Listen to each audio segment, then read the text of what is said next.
Good afternoon, black people. My name is Bert Elmore. I am one of the people that's helping create this new movement, the new black man movement.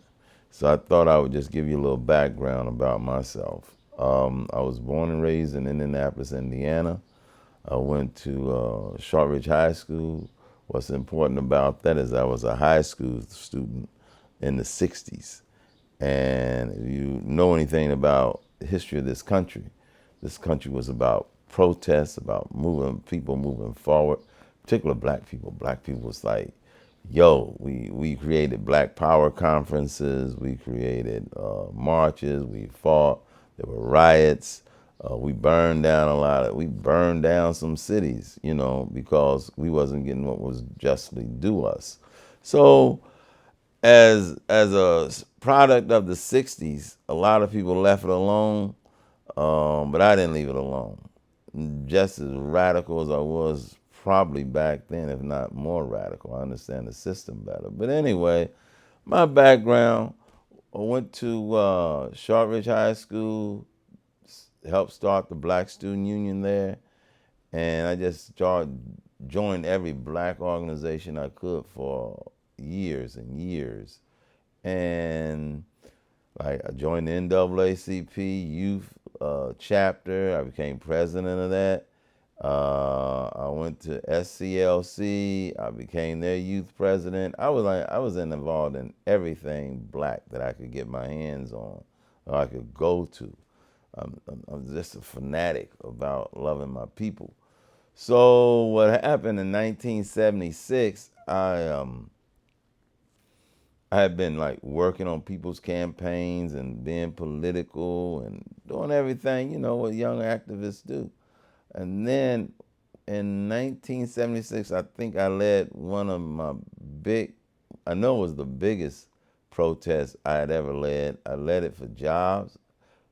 Men is my people from one no, what's the name of that?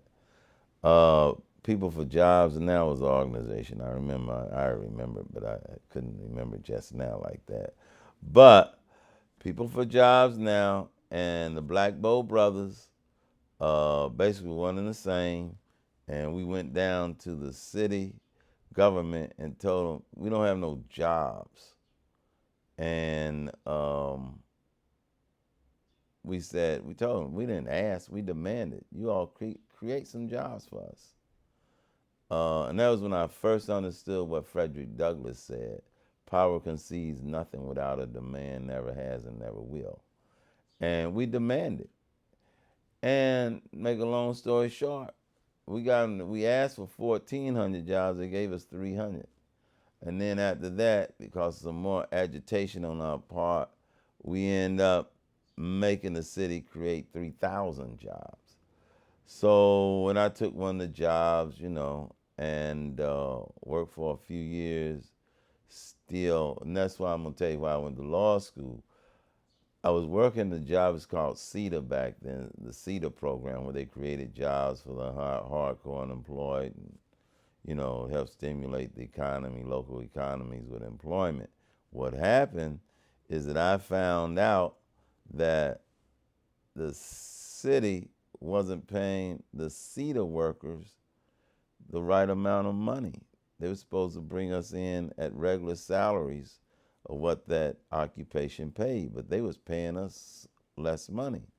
So I wrote a complaint to the federal government, and what happened, the federal government agreed with me and ordered the city to pay everybody back pay and increase their wages.